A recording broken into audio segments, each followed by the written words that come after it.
I'd like to begin by acknowledging our Dean, Gretchen, who is here.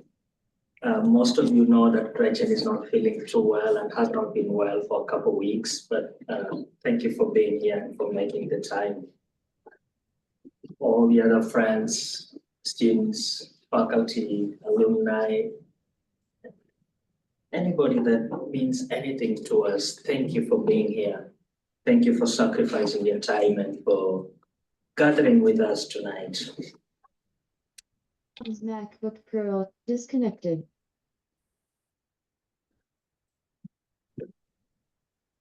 So many of you probably know Professor Mombo even better than I do. But allow me to just offer a little introduction of her for those of you who may not know her well.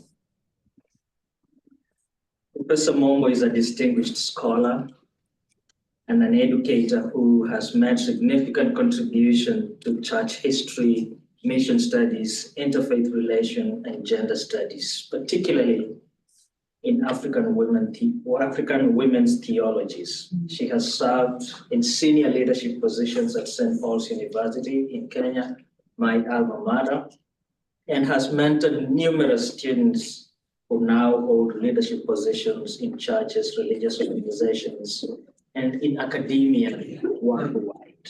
And I am an example. Professor Mombo has been a visiting professor and scholar at several universities, including Ethiopia Graduate School of Theology, Bright School of Divinity at Texas Christian University, Graduate Institute of Theology in Yonseo, University of Seoul, South Korea, Chandler School of Theology, Emory University, Oxford University. Professor Mombo has served in several ecumenical communities, including co-chair of the Commission of Education and Ecumenical Formation of the World Council of Churches.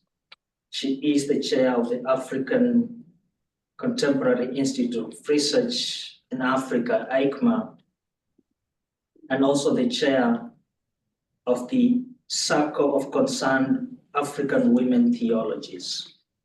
Currently, Professor Mombo serves on the board of American Friends Service Commission and Friends World Council of Consultation. Beyond her professional achievement, Dr. Mombo has been both a mentor and a friend to me. Her unwavering support extended beyond guidance. She generously paid for my undergraduate studies, and therefore I am honored and blessed to even have a moment to welcome her here tonight. As a testament to her deep commitment to education and empowerment, she has prioritized serving others. Her impact on my life specifically and academic journey is immeasurable, and I remain profoundly grateful for her kindness, wisdom, and inspiration. So ladies and gentlemen, I welcome Professor Mombo to speak to us.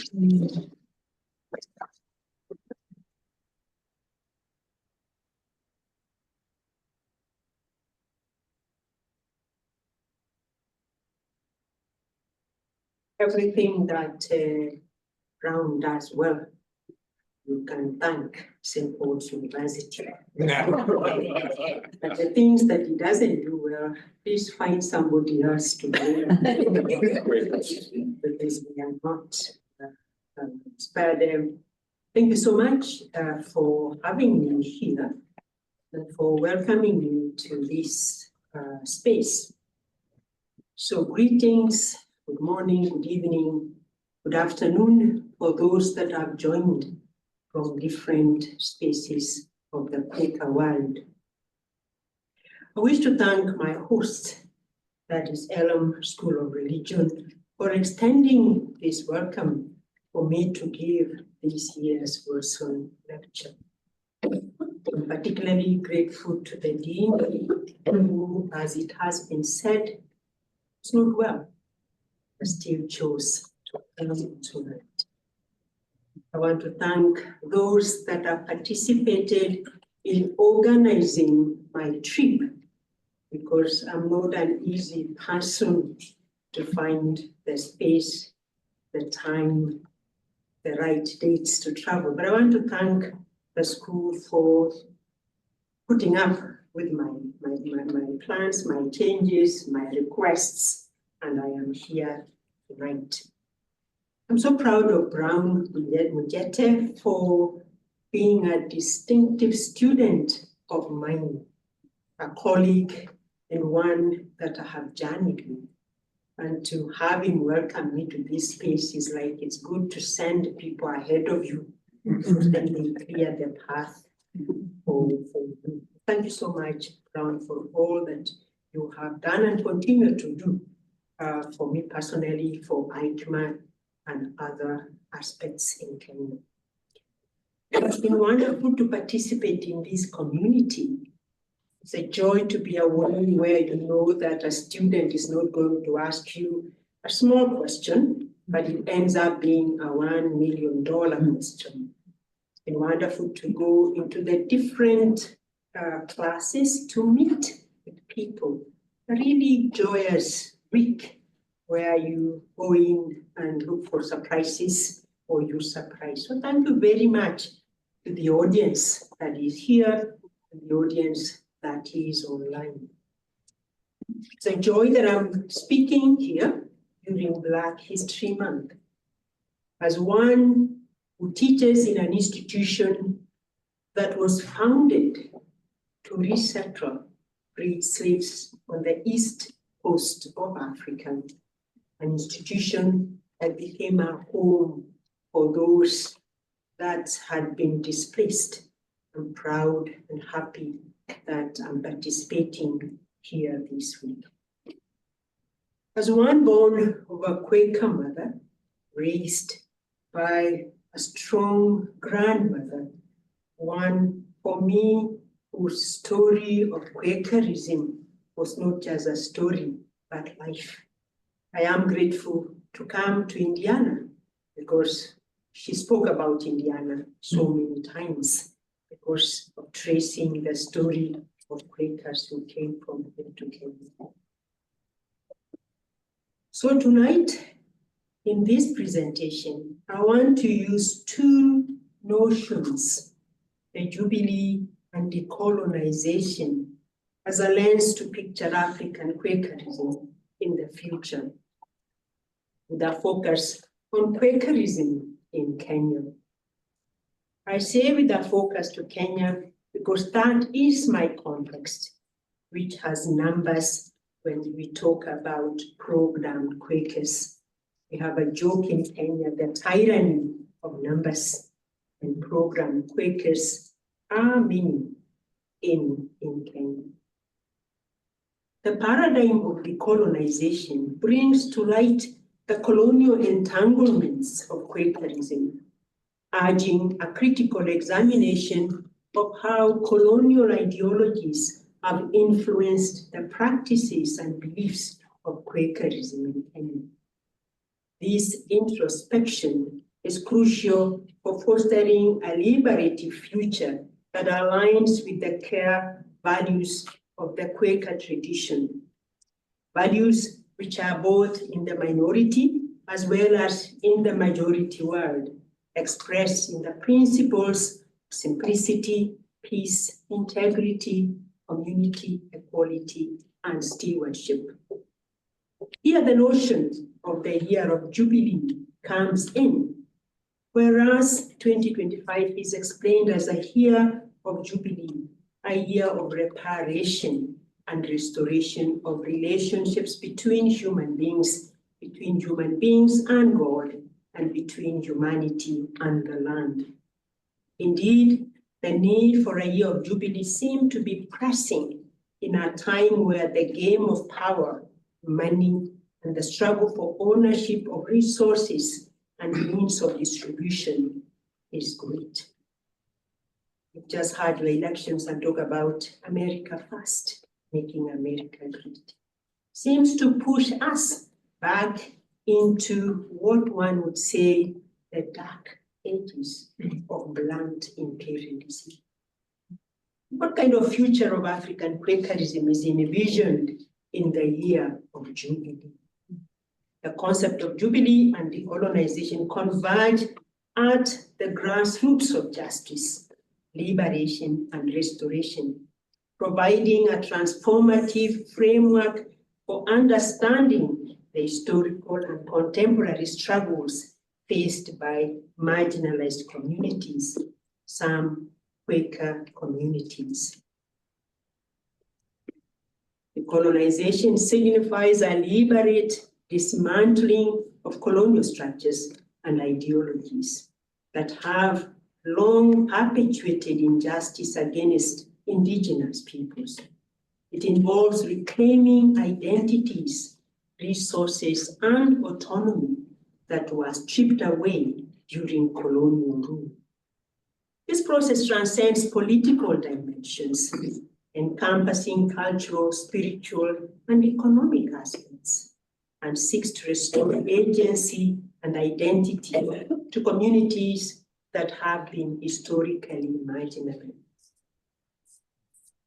In this presentation, I will dwell on the context of Quakerism in Kenya, highlighting the visibility of Quakers in publicizing their meetings for spiritual revivals and growth. I also highlight what has been known now as the Gen Z movement to set the scene. Then I'll turn to the missionary story of Quakerism in Africa, and particularly Kenya, using the paradigm of decolonization. In the last part, I'll dwell on the meaning of Jubilee in the context of decolonization, decolonized future of Quakerism in Kenya, to be able to draw some conclusions.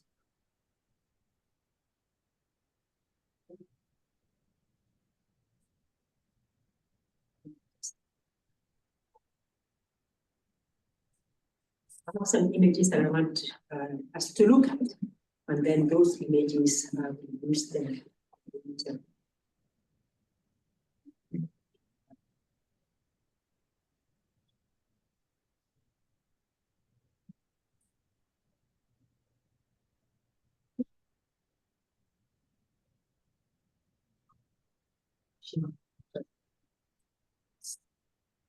They have to talk to technology nicely for you to cooperate. Esther, would you move the mic a little more toward your?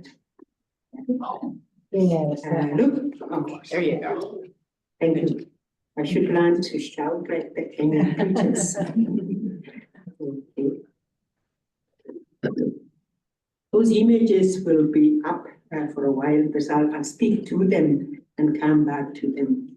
Two imageries with young men searching for freedom and transformation in Kenya, but quite different scenes. One, an advertisement for a triennial conference actually in April this year. The other, a picture of demonstrations against the tax bill in the fall of 2024, the Gen Z Occupy movement, which was a movement driven by young people in Kenya that sought to occupy or reclaim spaces, both physical and digital, for social, economic, and political change. As such, the Kenya Gen Z organized sit-ins, peaceful protests, and other forms of direct action in Kenyan public spaces. They went into government buildings, they went to parks, churches, mosques, universities, and other areas to draw attention to their causes. Through digital campaigns and physical activities, the protest within worship spaces, the Gen Z sought to assert their influence and bring change within church or religious institutions with an aim of making the church and its theologies more relevant, more inclusive, and more responsive to the socio-economic and political needs of Kenyans. The Occupy movement called the church to live what theology they teach, like integrity, accountability, justice, fairness, and equality. For Quakers, this movement was a great one because it brought to light the values that Quakers proclaim and teach. The next one. When we look at Quaker adverts and their meaning, you can go to one yearly meeting, you see many Quaker adverts like those ones. I wish you were close to read what they say. That is the way the Quaker meetings make themselves visible within the city. This one, it says the theme is pacing with courage into our destiny through grace of giving. When we look at Quaker adverts to conferences, it is about liberation and transformation of lives. For example, the theme of the April meeting with the young man raising his two hands is taken from Romans 12, 1 and 2. Therefore, I urge you, brothers and sisters, in view of God's mercy, offer your bodies as a living sacrifice, holy and pleasing to God. This is your true and proper worship. Do not conform to the patterns of this world, but be transformed by renewing of your mind. Then you will be able to test and approve what God's will is.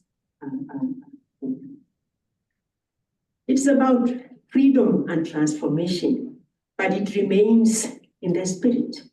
Emphasis is on our inner light, which should rise and shine. A seminar that is called for women, the notice for it is restore, activate the lost dominion God gave us. Are you having any demonic bondages, curses, oppression, joblessness, financial stagnation, limitations, sickness, family, marriage challenges, and any other systems of fears? Then this is your seminar to learn and pray for God's restoration encounters. Invite your friends to invite their friends.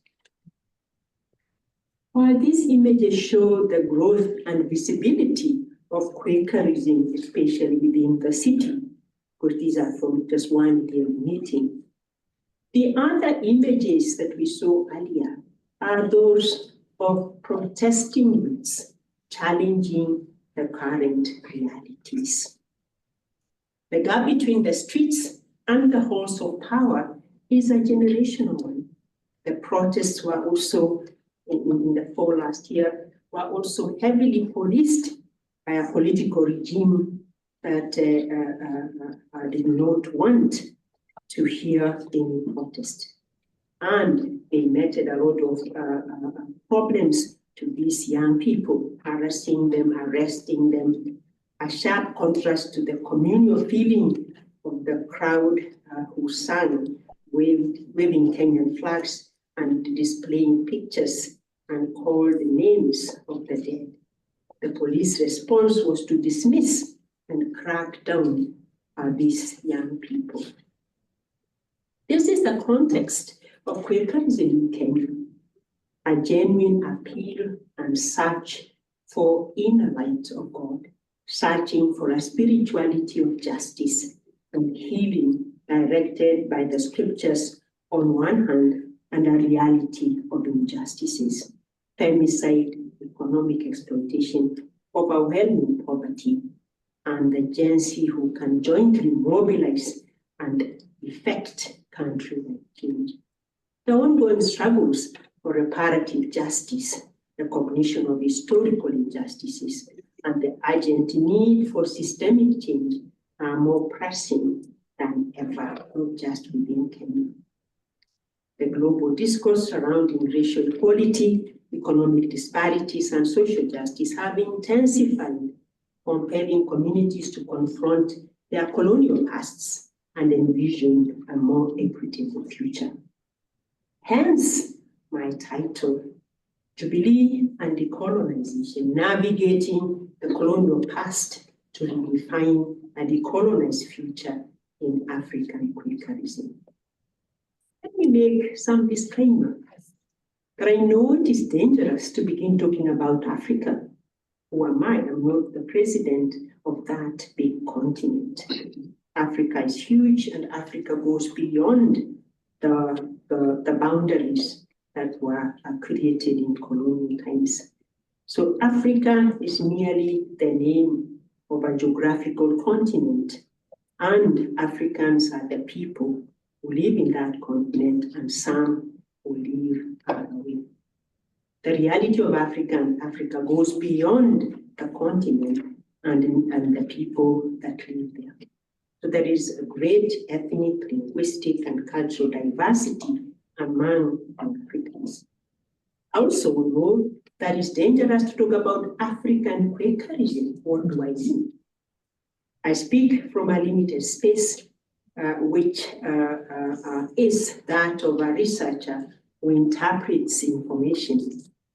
I take my cue from what is named as the Africa section of the Friends World Committee of Consultation, where I also serve as an assistant clerk. Africa as a continent hosts the diversity of most of the Quaker traditions, including programmed and unprogrammed, evangelical and conservative meetings. While unprogrammed meetings are primarily found in Southern and West Africa, most friends in East and Central Africa belong to the programmed evangelical meetings. Program meetings, we know, align with the Friends United meeting, while evangelical meetings are affiliated with the Evangelical Friends Church International. Africa houses offices of the Friends World Committee of Consultation, the Friends United Meeting, FUM, and American Friends Service Commission. So the presence of these organizations is testament to both the growth of Quakerism in Africa, and especially Eastern Africa, and particularly Western Kenya. So I may be talking about Lunar Quakerism, or I may be talking about Quakerism in Western Kenya. Because out of Western Kenya, we know that Quakerism moved to other parts of the country, including my own, because my mother came from. Some people know, and others ask, how did Quakers turn up in Kenya and become many in numbers? We do know that the story begins in England. My grandmother used to talk about this George Fox, telling us about his radical theological commitments to equality and violence and simplicity. These foundational principles attracted individuals in the continent, in the context of Europe, who are disillusioned with the established church and its hierarchical structures, leading to a movement that emphasized direct experience of the divine and the intrinsic worth of every individual, hence spiritual authority for all people. Thus, the development of the values of simplicity, peace, integrity, community, and equality in most churches, this is publicly displayed. When I go to Kangemi monthly meeting, you walk in and there's a big screen at the door, and it spices the values of the meetings. The British Quakers established a station in Pemba, Zanzibar, to resettle freed slaves after the abolition of slave trade on the east coast of Africa. Following them were American missionaries from this region who arrived in Kenya, a British colony in 1902, coinciding with the completion of the railway line from Mombasa to Uganda. The Berlin Conference of 1884-1885 had divided Africa between the European nations. Kenya was a British colony, while Tanzania at the time was a German colony. Rwanda, Burundi, Democratic Republic of Congo at the time were Belgian colonies.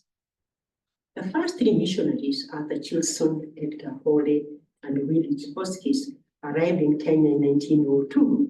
I kept on asking my grandmother why there was no woman at the that time. So my gender activism goes way back. Because these three men, I kept on saying that where were the women? Hence my study of women Quakers. They established themselves in the mission station at Kaimusi. And the recent books that have come up by Moses Musonga and Abula Asiaya, they talk about that story. And Zablon Malenge, who is trying to revision the hero of vision, discusses Kaimusi a great deal. These people, these three people who came, were influenced by the perspectives of the time about others, and particularly about Africans. They were influenced by colonial ideals of the time. Reporting about the work they were embarking on doing, Willson wrote, "Our aim first and always is to define the positive salvation of the individual, and coupled with this, to help these destitute people to become strong and self-reliant, and to cause them not to be satisfied with a coat of grease and clay or a filthy piece of skin, and to live in a miserable hut, but to long to be superior in every way."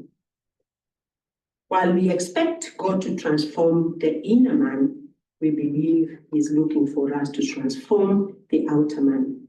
As He, by the Holy Spirit, raises the spiritual, so we, by manual training, propose to raise the outer, thus bringing the whole being to a higher plan. So through the work of evangelism, education, healthcare, and agricultural services, the Quakers influenced the community with Quaker and Western values of society. Other mission agencies at the time did the same, because that was the perspective of the people then.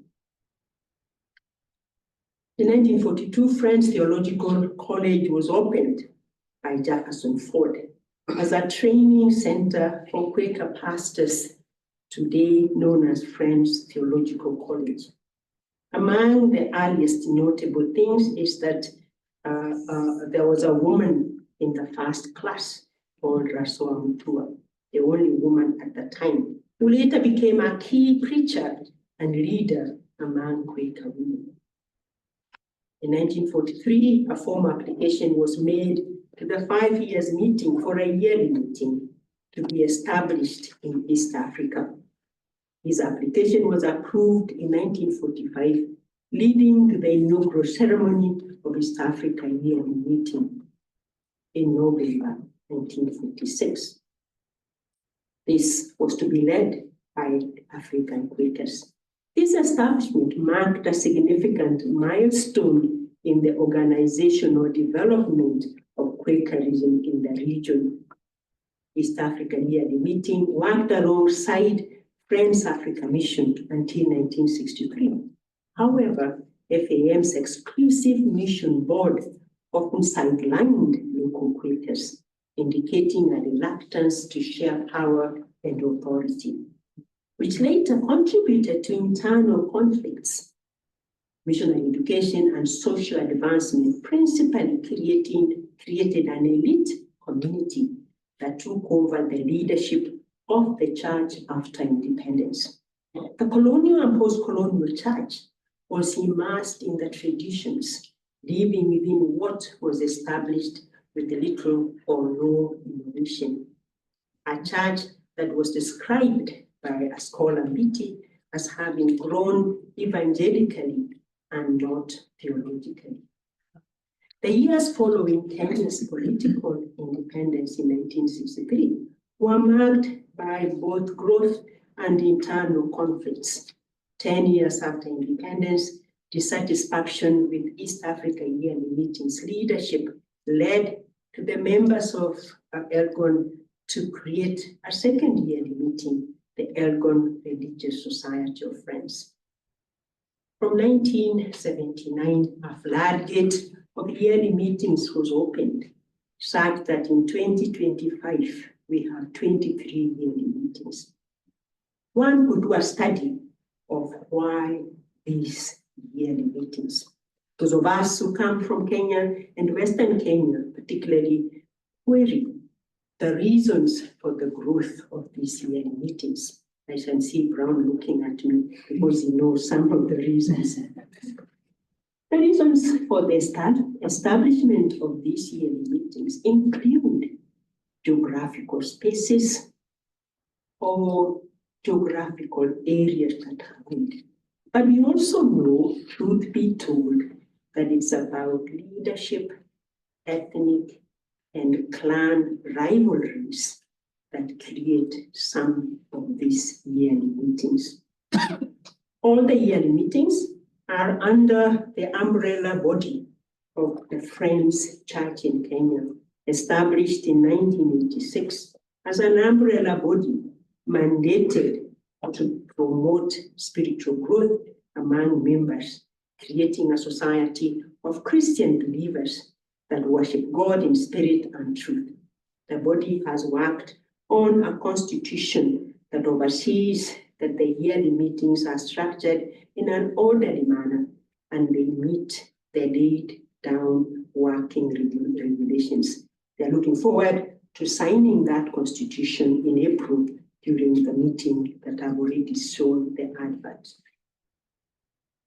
That is just a simple story on how the yearly meetings how Quakers established themselves in Western Kenya. What do I call colonial Quakerism? Because that is in my theme. It is true to say that the activities of Quaker missionary work were not insulated from the broader colonial enterprise. Their efforts often aligned with paternalistic frameworks of Western Christianity and the British Empire, imposing values and practices on the indigenous population, as some scholars have noted. This alignment raised critical questions about the extent to which Quaker and mission agencies contributed to the colonial project, as they sometimes operated within a framework that positioned Western cultural norms over indigenous identities and practices. The duality of Quaker mission agencies' involvement in Kenya illustrates the complexities of their legacy. While they played a significant role in promoting education, social welfare, they also navigated the intricate dynamics of colonialism, which often obscured the very principles of equality and justice that they espoused. The legacy of colonialism in Africa, particularly in Kenya, is marked by the entrenched systems of exclusion of those who did not obtain the necessary education and skills they would utilize in the colonial society. Capitalism, during colonial rule, relied heavily on the exploitation of African labor and resources, creating an economic dependency that one can say exists to date. The colonial economy has been studied, and it has been observed that it prioritized profits for colonial enterprise, leading to widespread land dispossession and disruption of traditional community livelihoods, cutting across the social fabrics of the Kenyan people. This economic model entrenched poverty among most of the African population, perpetuating cycles of dependency and underdevelopment. The historical narrative of Quakerism in Africa, in East Africa, necessitates a critical examination of their contribution and the implications of their actions within the colonial context. Like other mission agencies, Quaker missionaries introduced Christianity, as I've noted, through Western cultural lenses. That is what they knew at the time. And it has been noted that this displaced African spiritualities and epistemologies, although there are people now question whether really they were displaced or they just went under. Both the structure and the governance and the theology of Quakers in Western Kenya were modeled on what the missionaries then knew best, and the colonial structures were not excluded. Scholars of history of the colonial times in Kenya observe that missionary settlements and consequent foundations of missionary centers were structured along colonial administrative boundaries. Hence, as each group of the missionaries scrambled for converts, the map of the Christian denomination converged with the map of colonial government. And the map of ethnicity, worse than the scramble for souls by the church, is the rivalry that accompanied the scramble. Different mission and Christian denominations colonized certain regions as their mission fields. I remember applying for a job in a Quaker institution, and somebody clearly said, no, she can't be a Quaker, she's a Seventh-day Adventist. And I told myself, I haven't never been a Seventh-day Adventist. Why? Because my region was basically for 7 days. Because when there were rivalries among the missionary agencies, they had to sit down and divide the regions among themselves. So they would say, this is this tree, east, the Quakers can go, and west, the Seventh-day can go. So my region happened to be largely Seventh-day. So I missed the job because people say she can't be a Quaker, she's Seventh-day. The relationship between the mission agencies and the colonial government had its own pitfalls, and one of them in the book African Christianity, A Stranger Within, written by a colleague and friend and principal, once a principal in the alma mater of Brown, says, the identification of denominations with ethnic groups gave power to those who received missionary education. Missionary approach divided the communities into religious groups, hitherto somewhat alien to African peoples. It was unheard of, for example, that members of the same family or clan could worship separately and conduct their religious affairs exclusive of one another. That is Galgalo writing in 2012. So colonial Quakerism was established along ethnic and clan lines of the people in Western Kenya. The identity of Quakerism was dominated by Luhya languages and cultural practices. Colonial Quakerism was informed by the governance structures that were hierarchical in nature. In her writing about missionary Christianity, and this implies Quakers as well, Oduyoye observes that missionaries not only brought the gospel, but also brought a rigid hierarchical church structure that entrenched clericalism. The structure often negated the egalitarian communal practices that existed in traditional societies. These hierarchies found space in other patriarchal structures within the African communities. While the early Quakers based their belief on the principle of the inner light, but needed to create an organizational structure to address movement-related issues, and they established the system of monthly meetings and yearly meetings that exists to date. It seems to me that colonial Quakerism established a hierarchy of meetings, established a hierarchy of meetings, and these meetings, there was also a hierarchy of leadership. The Book of Discipline and the Constitution that the Kenyan Quakers in the colonial days had, they were documents to provide guidance in the meetings. They became tools used by a few to entrench their positions of power.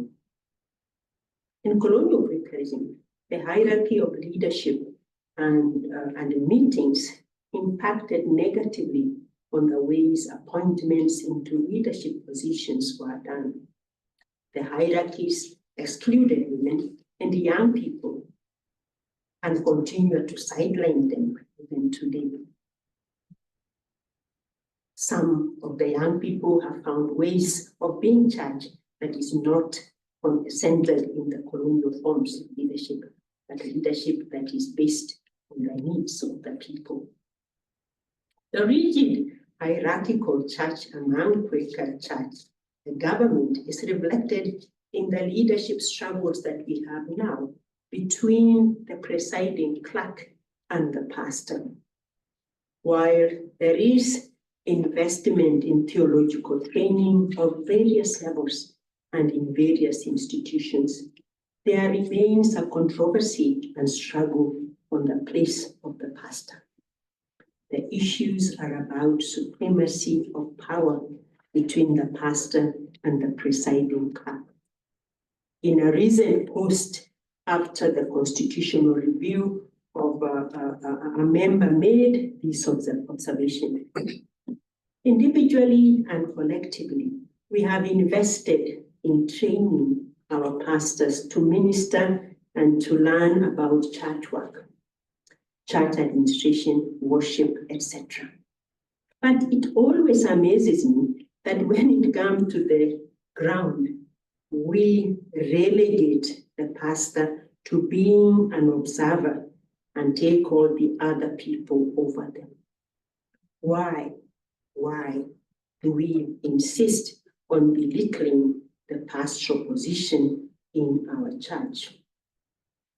As noted earlier, Friends Bible Institute, now Friends Theological College, is a distinctive training space for pastors. But there is a crisis as regards to the place and position of the pastor, especially with the presiding clerk. Of course, the challenge here is that who is in charge of the meeting? Is it the pastor or the clerk? Maybe that is a wrong question to ask. But this reflects coloniality in the way in which those who took over from the missionaries continued to use these positions of power to determine the ways in which the church is governed. My grandmother reminded me when I chose to go and study theology. She said to me, my granddaughter, it's a noble task to go and study theology because you minister to the people of God. At the time, I didn't know what I was going to be, but I really wanted to study theology. She then told me that when you go to that college, and when you finish, please remember that this Quaker space is a place for jackets. And that for her was the way she described the leadership of the church at which she served, which she preached in.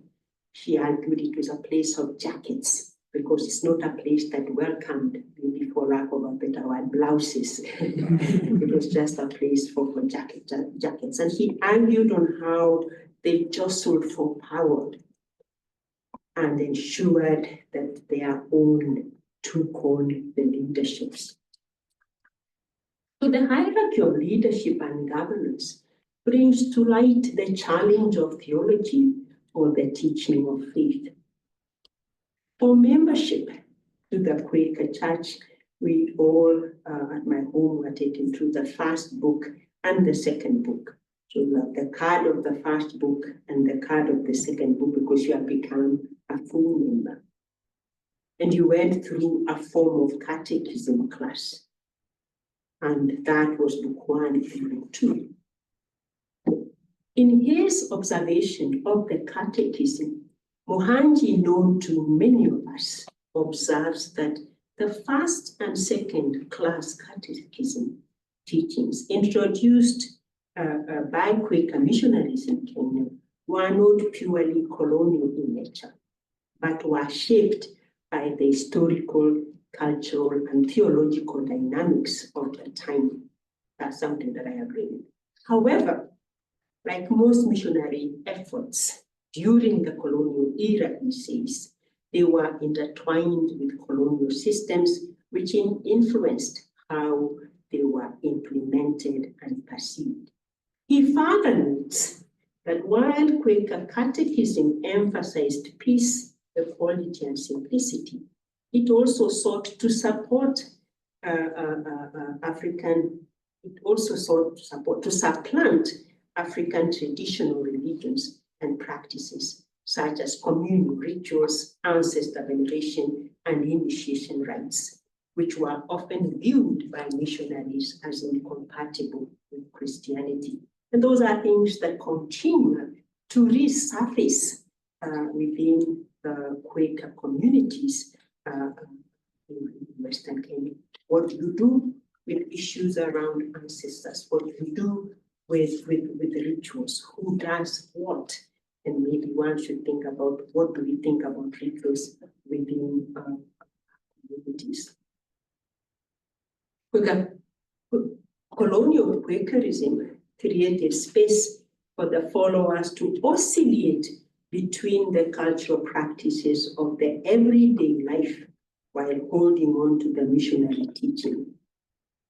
Bishop Tutu of South Africa, known for his struggles around apartheid, once said, African Christianity has suffered from a form of religious schizophrenia, at which Christianity has largely remained as a rebel religion, while African traditional religion continues to claim a stronghold on African soul. The church has embraced numbers and outward form of religion without transformation, resulting into a schizophrenic religiosity where doctrine is not always translated into practical matters of ethics. And that we see the young people bringing that to light, questioning the role of the church within society, that the theology has not translated into the ethics. Of course, it is true that there are those who refused to be schizophrenic. Notable are those that had gone to mission schools, but realized that it wasn't meeting their everyday lives. In Kenya, in Western Kenya, for example, we know the crisis of 1926, when there was a split within Quakerism and the African Church of the Holy Spirit broke away from Quakers. The Spirit churches emerged as a response of Africans to the imported church structures, patterns, ministry, liturgical forms, hymnody, and architectural buildings. The trigger for the break with the mission church was often to do with the question of how to integrate aspects of indigenous practices and identity, or the paternalism that they so portrayed by people in the mission churches. John Hardwick argues that in their confrontation with European colonial missionary value systems, these churches created African communities of the Holy Spirit in which people defined their own identity in ways fundamentally distinct from those valued by the missionary churches, whose members came to be more closely molded in the individualistic instrumental values of colonial society. These are the churches that first began to do theologies of indigenization, enculturation, and contextualization. The approach to this in the Quaker has been more towards Pentecostal tradition, incorporating the language of prosperity gospel. Some of the visibility materials shown earlier bring out that language, claim your destiny. Are you suffering from demons? Come and you will be delivered. One would think that by having a faith and practice, right, a faith and practice written book contributes to members of the yearly meeting to understand their faith. But as Muhanji observes, the questions around the cultural practices continue to be a challenge around the practice of the faith. So like Tutu, there are people oscillating between one and the other. And some not only Quakers do that, other church traditions also do that, especially those that borrow heavily from our Western ethos of theology. Colonial Quakerism, therefore, is embodied both in the theology of the church at the moment, the faith and practice, the governance of the church, and the structures that govern both the village meeting, the monthly meeting, the quarterly meetings, and the yearly meetings. The Constitution continues to be one that it is used to bring order, but many at times it is one that we continue to argue about. So what do I mean by a decolonial future for Quakerism? A dialogue between Jubilee and decolonial Quakerism. Can put up the other image of the two, the young man with hands raised. I go back. I began this presentation by showing images of the context of Quakerism. I now return to those images as I envision the decolonized African Quakerism or decolonized Western Kenya Quakerism. Decolonization is, after all, not a set of prescriptive objectives, but is rather the first step on the long journey towards effecting an irreversible long-term cure, the basis of which is mutuality, intelligible, enriching, and equitable justice for all and not just for one. The pictures are shown, these ones, they show the difference between the Quaker community in Kenya and the Gen Z community. It is the difference in response to the actual situation, the poverty, injustice, femicide, gender-based violence, or new colonial structures. Whereas in the missionary tradition, we have been taught to search for God inwardly and up to divine intervention, the Gen Z movement declares that God to be present in the actual circumstances as power to transform and to be transformed. So what lessons do we learn from the Gen Z peaceful protest, for example? The Gen Zs that I began with bring into the Quaker theology a governance, theology and governance, a new thought.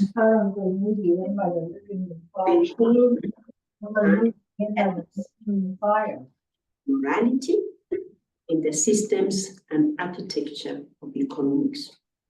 Their advocacy emphasizes addressing aspects of corruption within society, and corruption, they argue, even within the religious communities or the churches. The young people will argue that even the way to elect your leaders is not transparent. There is no accountability in the ways in which aspects of finance, for example, are dealt with. So they call for a church that is to live up to their theologies by being more proactive in addressing social injustices. There's no way the church can challenge the social injustices outside when internally they practice the same. So the Gen Zs are saying, look inward and be a witness in proper way. They argue that the church's theological teaching of justice and compassion should translate into concrete actions and address these societal problems. So what has this to do with decolonization? I want to use the words of Mignolo, who says that decolonization is not simply about rejecting the colonial legacy, but about inaugurating what he says, and other thought, a radically different way of understanding and engaging with the world. He argues it involves creating another logic, another reasoning, another language, another thinking that challenges dominance of what you would say the Euro-American hegemony and fosters liberation from its constraints.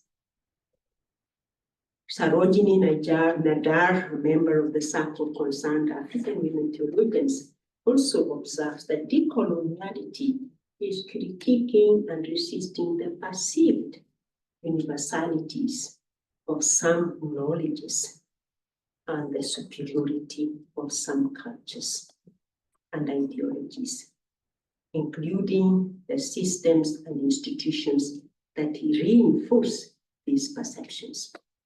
I would argue that even within Western Kenya, Quakerism, there are those that feel they are superior than others. They trace their roots to their parents having seen the first missionaries. So they own the Quakerism, what other things can you teach us? And going around doing my own research, I went to a home trying to do an interview. And I was asked, and whose daughter are you? And I said a name that is not in the Quaker village book. And they said, when did you become Quakers? And so I was trying to locate myself through the history of my grandmother and trying to say, actually, my grandmother came from around here. I was trying to position myself to be able to be accepted into that space. And that is just one example, but there is a hierarchy of local Quakers who think they are better than others. And that is why the Kenya Gen Z movement operates as a decolonial framework by challenging existing hierarchies and power relations and structures that have encouraged and enabled historic and ongoing inequalities, which have become ill-equipped to tackle the critical questions of our time.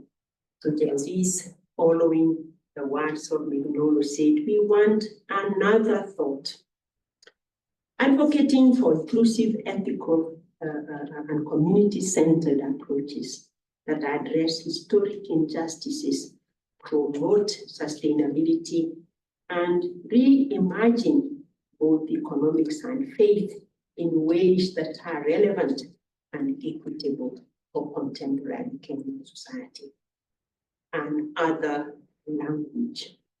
Their efforts reflect a commitment to rethinking and restructuring systems to align with principles of equity, inclusivity, and cultural relevance. Ultimately, seeking to overcome the enduring impacts of colonialism and other structural systems of inequality and other thinking. The Gen Z would pass as a Quaker movement because of their commitment to a peaceful protest. Finally, what are the contours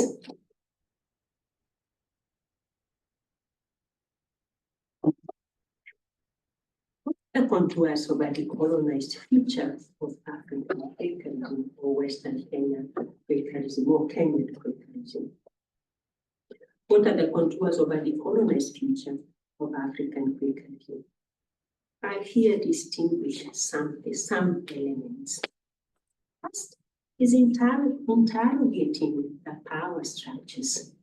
Colonial Quakerism is invested in the power of its governance and limited theology. Constitutions making, reflecting the ways of governance invested in a few people. There is a need to interrogate a distribution of power and the dynamics of influence that shape various interactions and relationships within the society.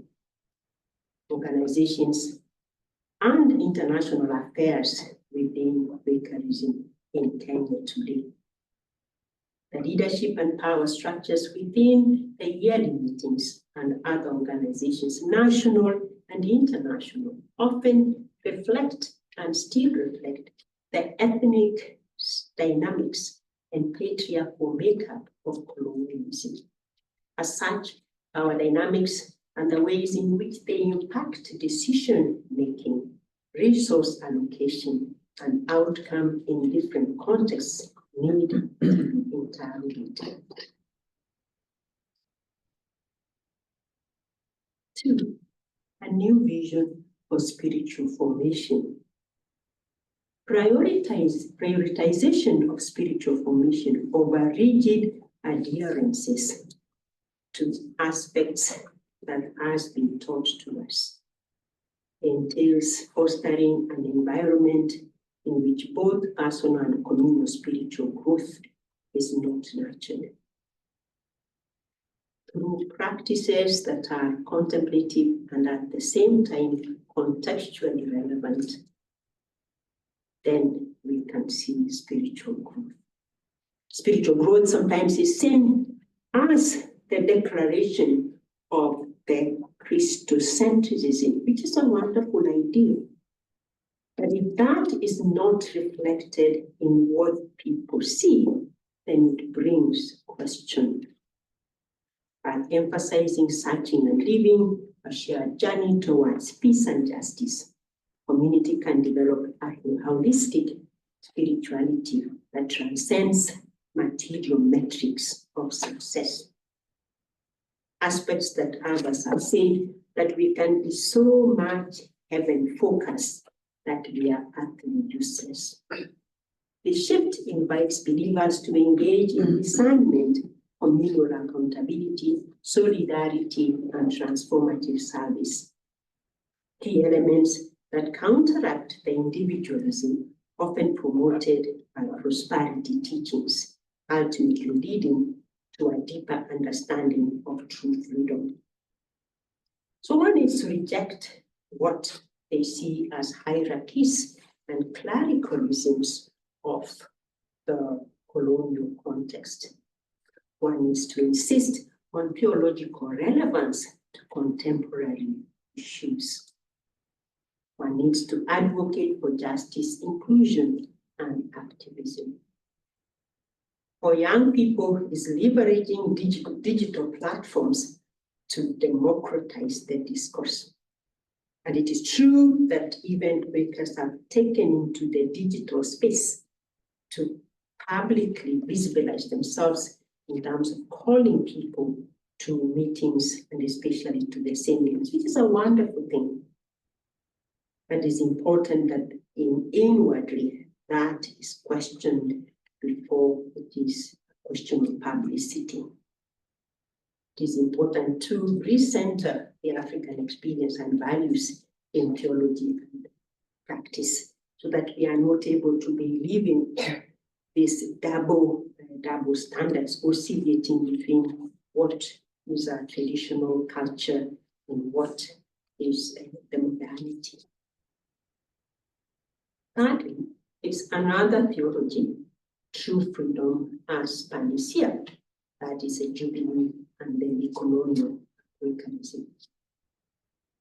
Jubilee, as I said earlier, is rooted in biblical tradition, symbolizing a period of economic and social reset, a time to cancel debts, free the enslaved, and restore land, as articulated in Leviticus 25. The ancient practice reflected a commitment to equity and communal well-being, emphasizing the importance of restoring dignity to those who have been oppressed. Jubilee is spiritually embodied in our practice. It is raising arms up, lifting high what we have seen the people do to accomplish justice and equity in solidarity with those who are marginalized, those that society imprisons, those that are shot dead, those that maybe are deported from countries like this one, those who are starving of hunger due to climate change and of military conflicts. Hence, in re-innovations or another framework, Quakerism transcends mere doctrinal assertions and become a way of life.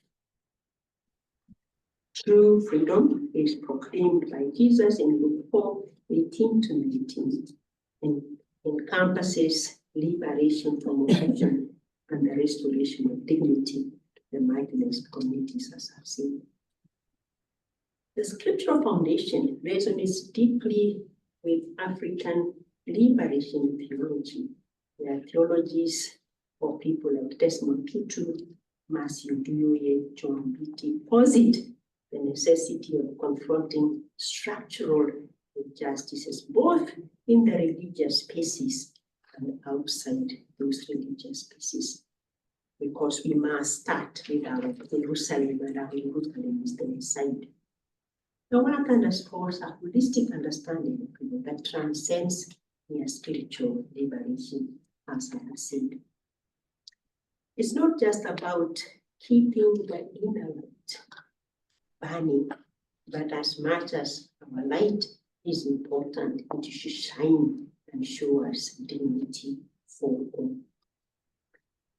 So we need to listen to emerging theologies from the margins, especially those from women who are coming into the center and coming in late, who are saying we need to challenge those spaces of jackets, as my grandmother said. We need to challenge the colonial frameworks.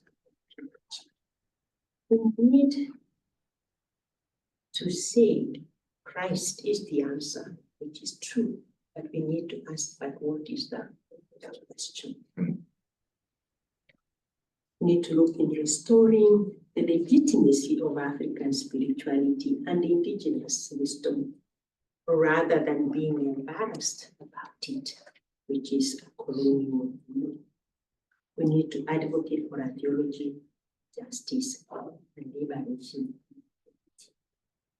The convergence of Jubilee and decolonization, therefore, provides a roadmap of African Quakers to navigate their colonial past while envisioning a future ingrained in justice and restoration.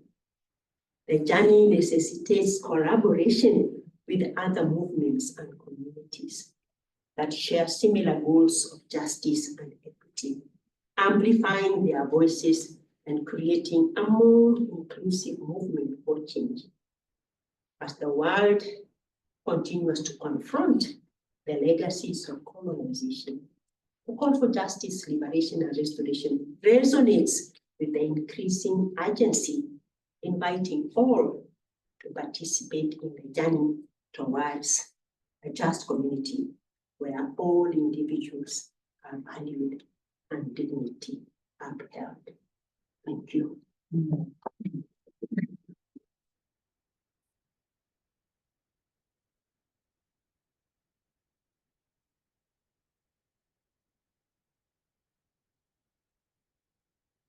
Very much. Thank you for sharing with us. At this moment, we'd just like to take a few minutes to open it up for discussion. If you have a comment, a question, those on Zoom, you can raise your hand. There is a raise hand button, and Jackson can help me look at that. And then those in the room, just signal me if you have a comment or a question you'd like to ask.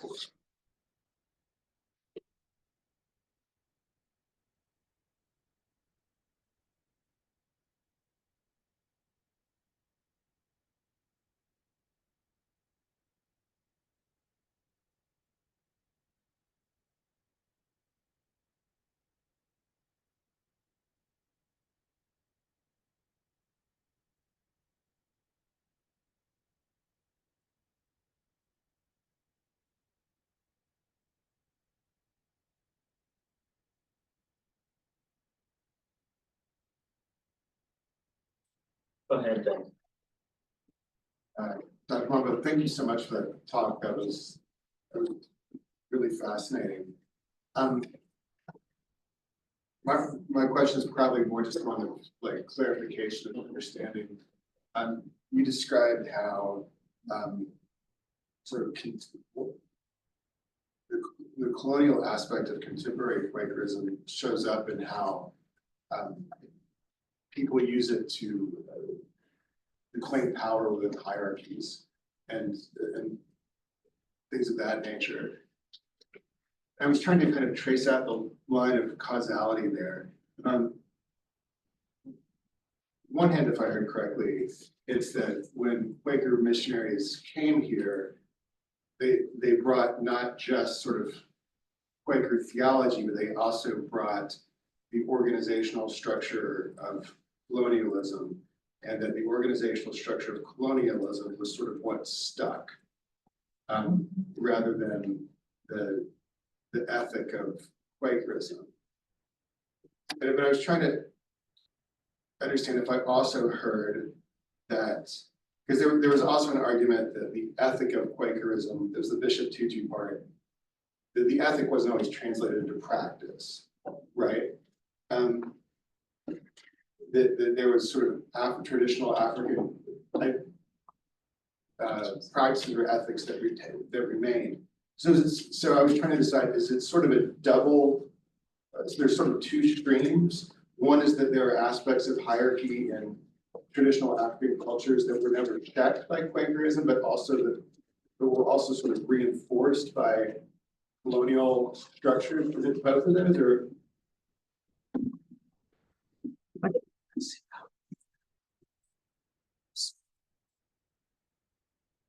Yeah, I think what I'm trying to say is that it was not only the external, there was that which was external and maybe done not knowingly, but there is that which the people saw and copied. So while there were chiefs within the African setting and they held power, there were other religious leaders, maybe they were diviners or medicine men and women, diviners who could speak to the spirit, so they had power. The missionary comes and there's an aspect of whiteness, and the colonial person is also white. They have power. They have power, maybe not necessarily because they espouse power, but just because of their position. And so what do we see? We see the power and we take that place. So whoever becomes the general secretary, whoever becomes the presiding clerk, one of the notable missionaries was Jefferson Ford, the one who traveled across, the one my grandmother said did their wedding. Respected elder. So it's how you translate elder in that particular context. An elder is revered, an elder is respected, and eldership comes with age and wisdom. And so that is what impacted on the people, and what they saw is that position. And because Western education, Western services became a way to move up the structures. So those who got it first, of course, are not going to give it away easily, are going to ensure that they keep it among themselves or hand it over to their own. What you see within the political realm, sometimes you can see it also within the religious settings. So it's a collusion of the two, and you can imagine the two become very powerful.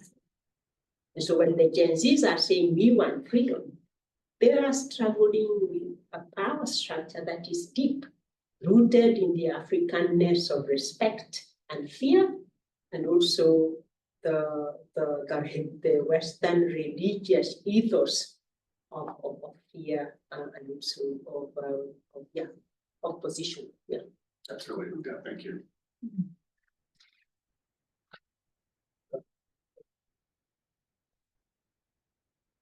Thank you for coming to be with us. This is quite a thrill. I have cared a lot about the empowerment of women, and I know that you do too. I wish you could say a little bit more about that. And particularly in the training of young girls and young men as that all unfolds. How are you doing? How are you doing it? And God bless you. My joy is that in my studies on African Quaker women, that it takes me back to see how women were among the first converts, and how those women who were the first converts created space to raise their daughters into positions of leadership within society. Like my grandmother, when she says, yeah, you go to study, but remember it is a space of jackets. It's one way of empowering you to begin to analyze and evaluate patriarchy, so that I don't just come in and think it is all the same for us. To realize that I will be treated different, to realize that the system is deeper than I think. First generation Quaker women raised their daughters, put them into school, and Quakers were good at starting both boys and girls schools. But second generation will tell you that we couldn't go further with education. We had to wait for our men to go further and remarry. And it was a missionary ethos at the time. In a book that came out recently, it evaluates women in Western Kenya and shows how women who went into Quaker schools like Miriam Were, like Salome Murika, became leaders within society. In fact, I would argue that in the political field, maybe the women have had more leadership roles than in the religious field. And the religious field has to go to do with the interpretation of texts and also just the ethos within religion and culture. My perspective, and Brown will know this, is to invest in the education of girls, and particularly those that choose to do theology like me, both young men and women, including Brown.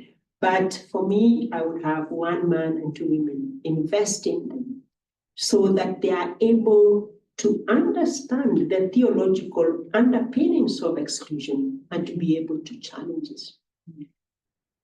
Recently, I put on a WhatsApp, I asked about women pastors. And as I've said already, the pastor and the presiding clerk, they are very contentious, they are very contested spaces. You can imagine if the pastor is a man and the presiding clerk is a man, is already very, very contentious. You can then imagine a woman pastor. She has no place at all, because in terms of agenda, in terms of the culture. And I asked about women pastors, and I had lots of women who said, I am a pastor. And some have never stepped in a theological school, but they feel called into ministry and they are serving as pastors, both in the women's meeting and some of them in the main meetings.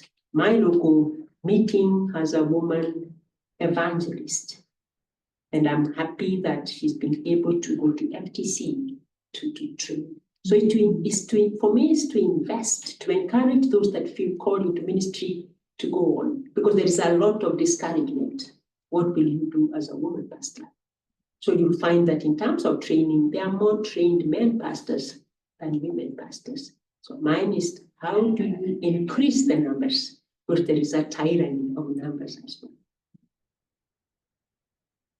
And I just want also to say, the other day I talked about women and prayers.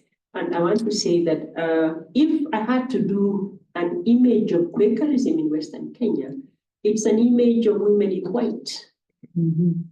that those who have been to our gatherings, especially in Kenya, you enter a hall and you think it's only women with white headscarves. So the face of women in Kenya, of Quakerism in Western Kenya, is the face of a woman in white with her headscarf, which is a joy. When we think of the United Society of French Women, there is a very strong movement that now I can say there is also the Quaker men.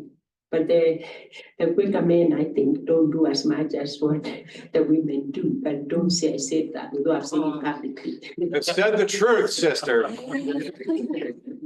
I don't quote me because I need a job back in Kenya. So the impact of women, and you as a historian of women know the way in which women are invisible. But it is now that you try to visibilize them and bring their stories to the fore. Yes, thank you so much, Esther. Really appreciate all that you've been sharing. Two things. One, you're talking about the sort of the competition between the presiding clerk and the pastor. Oh, I've experienced that so much because, you walk into an office and they compete for you to listen to them. I mean, it's eye contact, it's basic, but clearly a lot of competition for the attention of a visitor. But I want to share a quick story of a Africa section meeting, which you probably were there, in which there was a pastor who was given the stage to preach. And we were doing the unprogrammed bit of worship after that with myself and a young woman, Black woman from South Africa. And he went on and on and on and wasn't giving us the space for the unprogrammed worship. And finally, they put the white paper up on the podium and told him to stop. But once the worship started, the unprogrammed worship led by this woman from South Africa, once it started, the women in white spoke almost exclusively because they were given the space to minister to the rest of us. It was so powerful. Were you there that year? Do you remember this? Tuli. Yeah, Tuli. But the women were ready to speak and had lots to say. And of course, in such contexts, is that it is a space where they can readily stand and minister, because no one is going to ask them to stand. They will be there. Oh yeah, we are here. We can see you. Thank you. You accept that, and especially when they are joint meetings, but in a silent space. And it goes back to the original Quaker ethos where you can minister.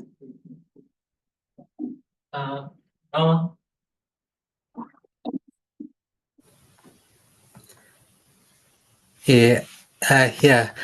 Thank you, Professor Esther. And this has been so good. But I had one thing to say, that my observation has been that the Quaker women in Kenya who have had those positions in lead have had an opportunity to serve or to become leaders, have really fought hard for them to be where they are. And one thing that I want to say is that even now, in the modern era, in 21st century, and the leadership that we have in East Africa, in Kenya, in Africa, they still undermine women. They still undermine women. So women will continue to fight, and they have continued to fight.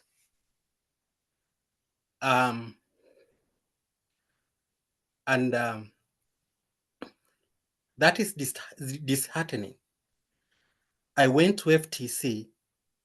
I graduated with some women who graduated from FTC. But after graduation, when it comes to people being employed by the yearly meetings, you find that the men are given first priorities. Women, they have to question. There are things that male pastors, for example, in Kenya, are allowed to do certain things, and women pastors are not allowed to do those things. But we have some women who really work hard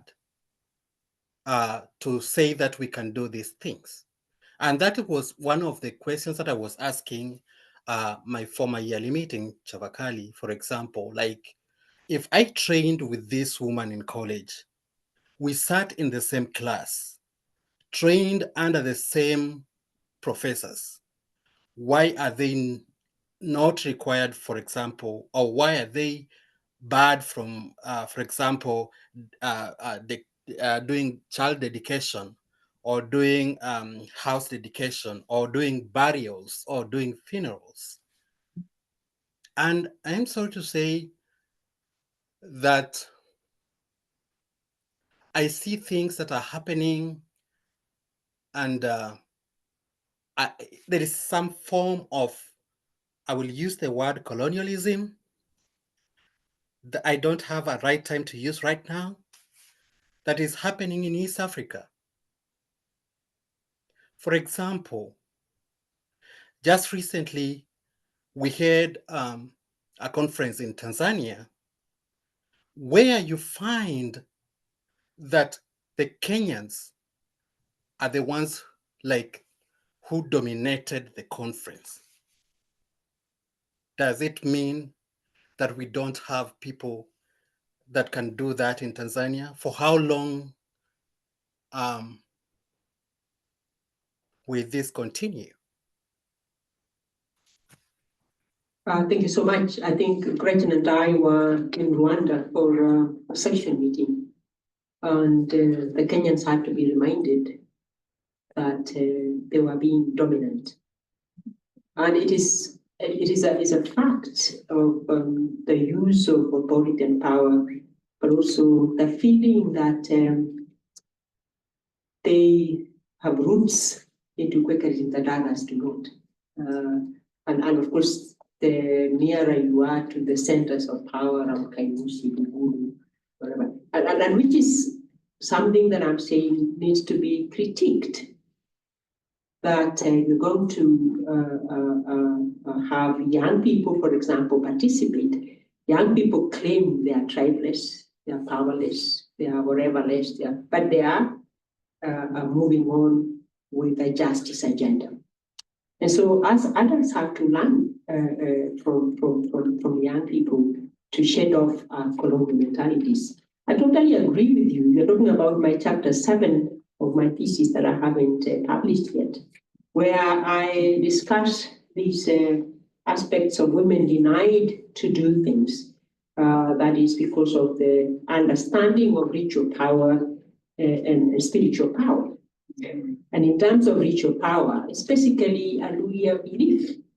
So Luya Quakerism still steeped in that belief that a woman cannot have ritual power.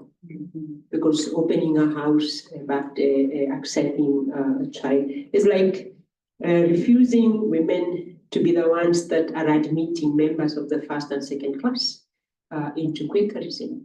And you're saying that is only males that are given the power. So the whole understanding of ritual power, which I said then people oscillate between the Luya tradition and what is supposedly a Quaker ethos of accepting people as all created in the image and likeness of God. So when the ritual power is brought in, then you have this stratification of people, the men, the women, and the children. Hence, what I said in my presentation, that those hierarchies then exclude women and young people. And so when I'm talking about the power of women, it's not a power that is demonstrated with the publicity, for lack of a better word, the ego that you see, is a power of influence in terms of the things that they do to change society. In one of my articles, I've argued about the ways in which they want to influence society as salt and light. And so they go to work with the marginalized within society, not looking for positions of power, but who are the excluded, who are the marginalized. So they bring in a theology of hospitality, a theology of inclusivity, a theology of community, of solidarity. While perspectives of ritual power are perspectives that know who has to have the ritual power and who doesn't have the ritual power. And that is steeped in the Luhya culture. And that's why I think, as I quoted the aspects of Mohanji, where he says that the faith and practice has not managed to penetrate these perspectives of ritual power. And that is, if there is a liberation or a salvation that are called for, is for us to be liberated from the fear of the ritual power, the fear of those that espouse those powers. And that is the ways in which our elections are done. Who takes the position? How do we, so that sometimes you are wondering, what is the nominations committee, for example? What is its role if they are steeped into some of these aspects of the ritual powers? Esther, could I just, There's another. I only want to say Susie Ndanye, ESR graduate, has been hired as the first woman in National Council of Churches. Yeah, we have Susie as I just had to the say general secretary. We have of the 23 general superintendents, we have one a woman who is a general superintendent. And for me, one is not yet. Yeah. I think we need more. But I'm grateful that they supported Susie for that post, because in the past they've supported male Quakers to be deputy general secretaries. It's been like the National Council has had George Kamwesa, they had Oliver Kisaka, and this time they accepted that Susie would go to take it. Thank you. And before she took the post, they commissioned her as a pastor. So they had a service of commissioning to ensure that she goes with the authority that the pastor has. Maybe she was a pastor within Langata, she may not have a position, but now in the NCCK, she has that position. And thank you very much for training her. Stephanie? Thank you so much for this learned lecture and your application of experience and your advocacy for women and other marginalized friends called leadership. I'm wondering what you experience of the Gen Z approach toward equality of women and men. And I know the pictures might not be representative, but I was interested that all the young people I saw in them appeared to be men. And, is that just an accident of the pictures, or, are the Gen Z folks doing better with regard to this or not? I think for me, they are doing better, but obviously in such spaces, there'll be more men than women. The Gen Zs are 18 to 25, or 18 to 35. And some of the women in that particular category would be maybe mothers at home. So there are aspects that do not necessarily allow the women to be within the streets that way. And if they are living at home, there are other aspects that will stop them. But when you see them, my students would say that we are going to the streets, okay? They would go, but my students, they are more men than women. Okay, so there is that imbalance in terms of spaces where young women can appear, and particularly if they are raising families. But Gen Zs will tell you they are, what unites them is the issue rather than the tribe, rather than the class, the economic class. and rather than the educational status or the gender is the issue that unites them. Maria. You know, what is it? Okay, I work with young people in Nairobi, Kenya, and I would like to confirm that the Gen Zs generally give more space to girls and women than the traditional church hierarchy. But the challenge is that we have very limited resources.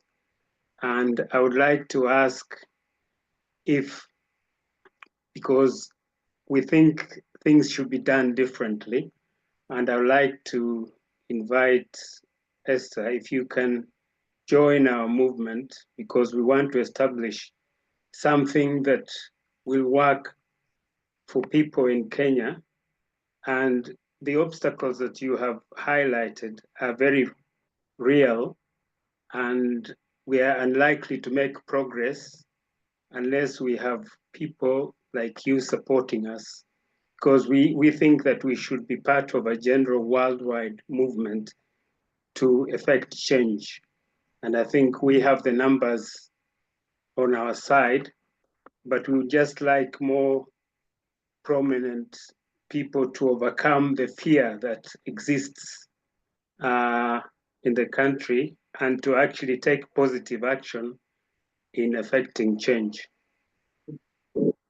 Thank you. Thank you so much. You will tell me what the movement is, and maybe I'm already a member. But Miriam?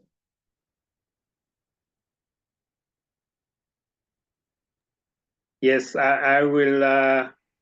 It is a relatively new movement, and we will contact you, I think, later. Thank you, Benin. Miriam Baker. Yeah, I thank you, Esther. It's always wonderful to hear you.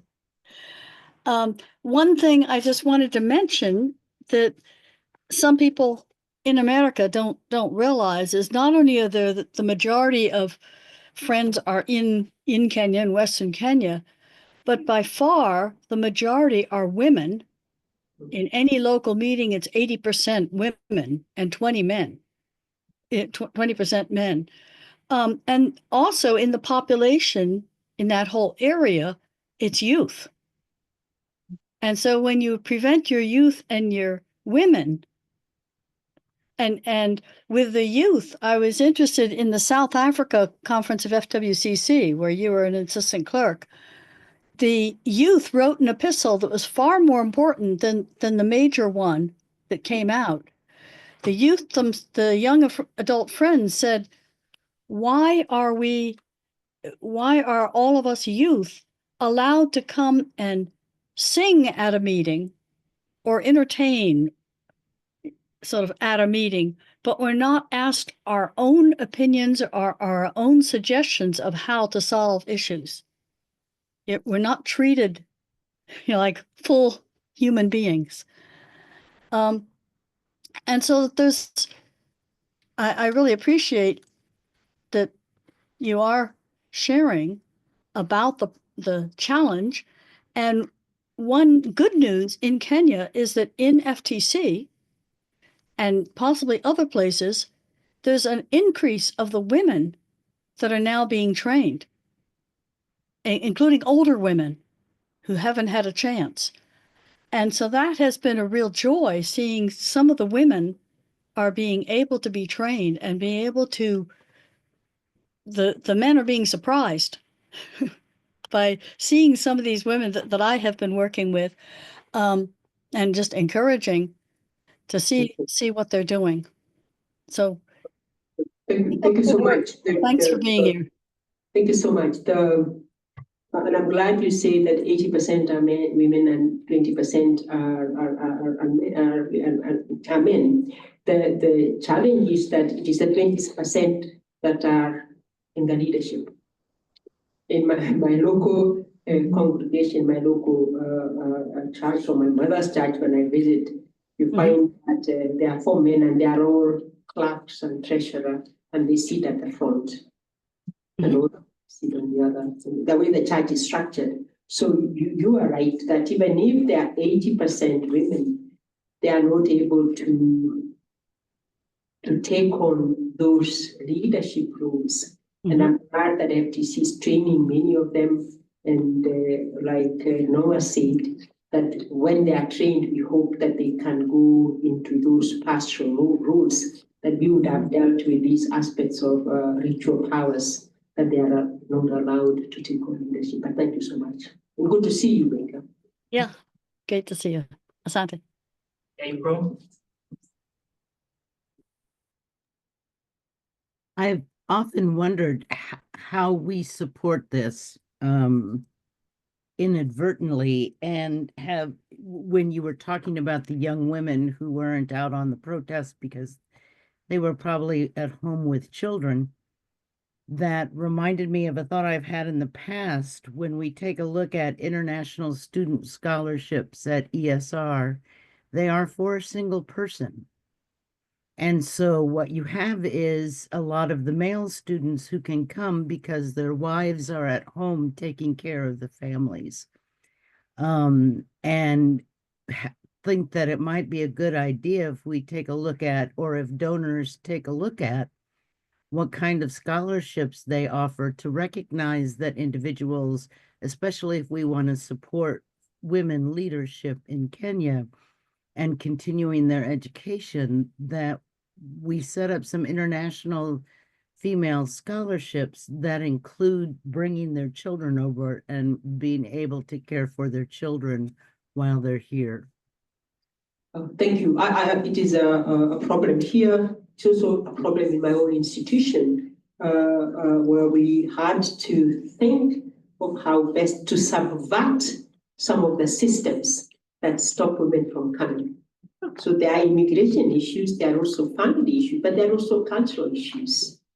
That if she goes to study, will she remain faithful? Will she remain submissive? Will she remain all sorts of handles that are put? But with St. Paul's, where I am, we had to ensure that you sometimes even subverted the systems that stopped them, especially if the systems were within the church hierarchy. But I think for international spaces, it has also to do with all the current immigration realities.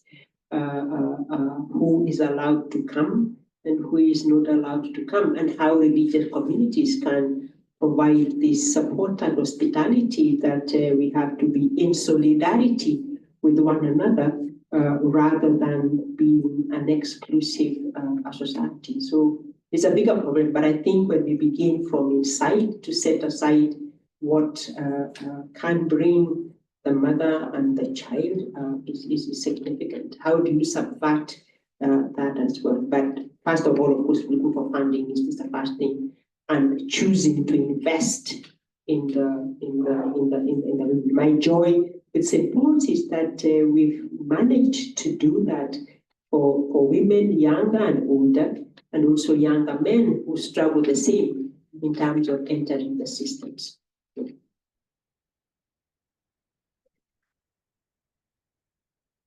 Derek? Yeah.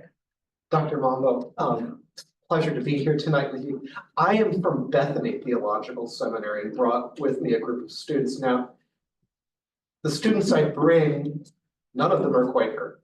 Most of us may never have a chance to be in Kenya, so I'm wondering about stretching our imagination a bit more ecumenically and globally. And I'm wondering what you might ask us to keep our eyes open for in the faith communities and the parts of the world we may be journeying through, so that we can recognize both streams of colonization and decolonization that we might be running into.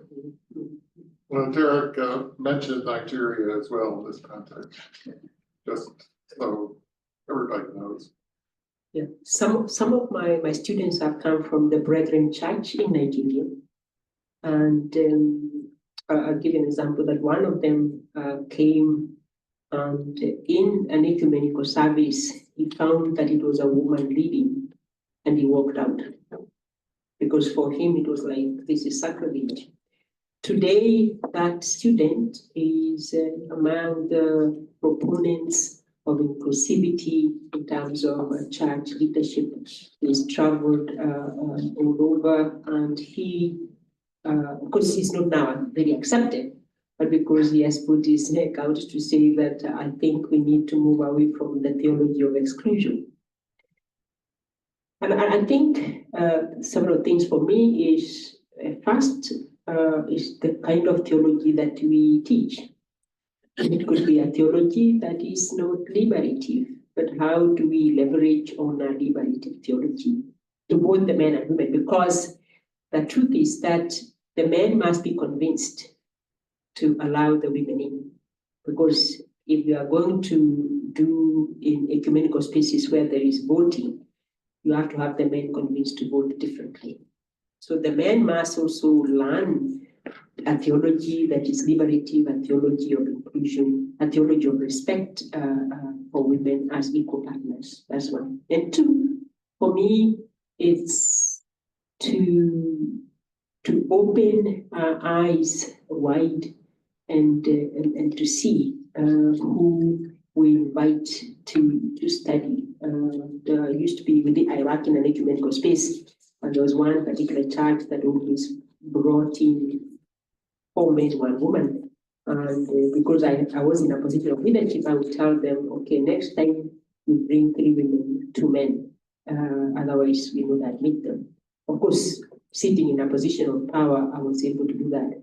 It is also who is invited to study. How do you circumvent some of these immigration rules? How do you circumvent some of the local churches' rules? How do you encourage the women to make applications? Because in spaces where they have never seen a woman, we have to, they don't have a role model. So we have to ensure that some of the male leaders that are there are role models. They encourage, to empower, they support the women, and that is both at theological spaces and within the churches. But I do know, for example, Nigeria is a difficult place, but we had a woman from the church, she's not ordained, but she has a PhD from St. Paul's.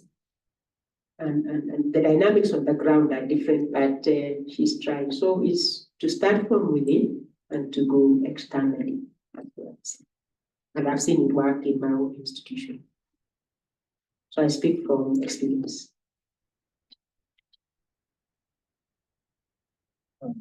Jim? Dr. Mombo, I'm wanting to know if you can say a little bit about Turkana and Samburu and in the Quaker context there, where Quakerism came to those communities after independence in Kenya, and just how it contrasts or is similar to the Luya Quaker culture that the colonized Luya Quaker culture that you have been describing, which is of course the overwhelming majority of Kenyan Quakers. Thank you. Turkana, Samburu are special cases. They are referred to or perceived as mission places. What I always would want to see is that the mission work that is there is not about spreading Luyanism or a Quakerism that is colored by the Luya, but a Quakerism that emanates from the people themselves in terms of what they are taught. And the challenges of Turkana and Pokot are many because it is a desert.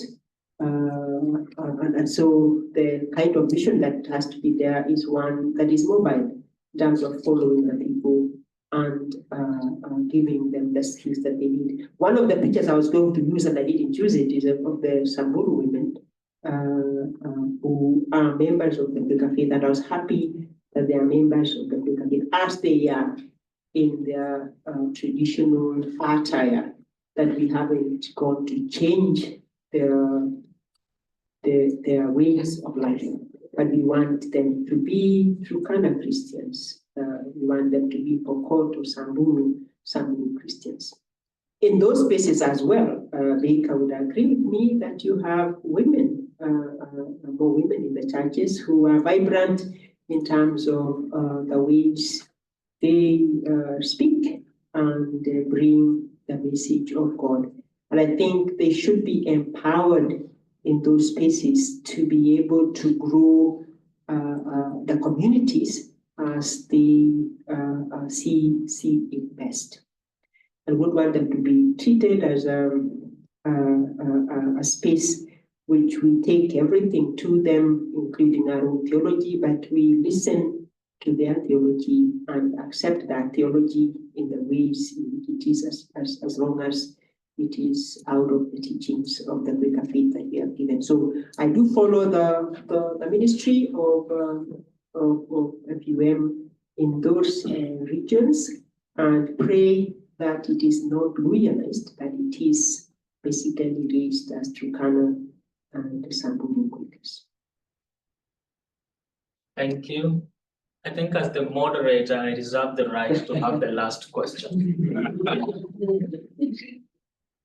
My question, Dr. Mombo, is just a follow-up to what both you and Noah and Gretchen alluded to, and it's the question of Kenyan dominance in all these other spaces in Quaker circles. And I wanted to ask if you would speak a little bit on the enablement of this tradition by the Western, and by Western I mean actually here, the US powers that be, because Kenyan Quakers pretty much assume their proximity to power, and power in this context means the US as their solid ground for influencing others. So if you would speak a little bit about how ministries here in the US, Quaker meetings, Quaker institutions like FUM have enabled this Kenyan Quaker dominance to other African Quakers. I talked about interrogation of powers both within the yearly meetings, and I alluded to the organizations that are based within Kenya, whether it is FWCC, FUM, American Society of Friends, that the traditional linkages on who becomes what in those organizations need to be interrogated. Because when some of these things are based on financial projects, one wonders when the finances end, what happens to that organization. I'm sure there are plans of sustainability, but I think from this end, it's also important to try and know that there are other Quakers who can take on roles of leadership. So those who nominate leadership should be able to be open enough to look more than Western Kenya, or to look at other countries. And in those countries, actually prepare the leaders, invest in those countries or in other groupings, invest in financially. Investing in the training of leaders in Samburu, investing in training leaders in Turkana, in Masai, in Kisii, in Luoland, wherever we are setting our missions.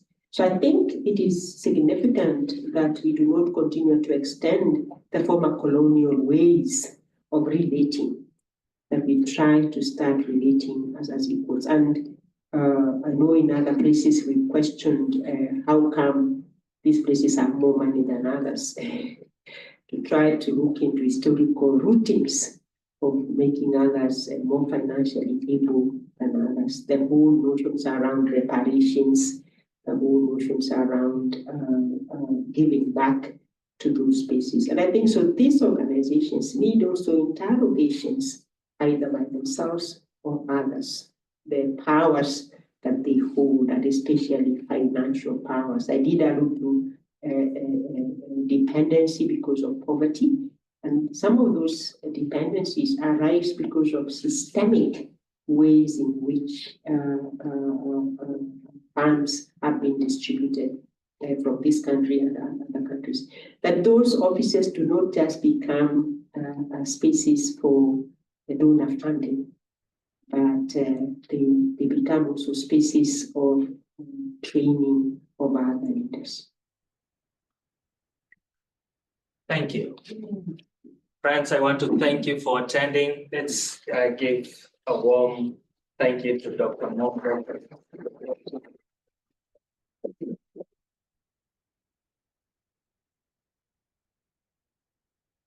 Thank you for being here. This recording will be available sometime next week. Please watch your emails if you want to go back to that. Thank you. God bless you. Have a good night. Have a good morning wherever you are. We'll see you next time. Thank you, Brown. Thank you, Brown. So cool. I'm just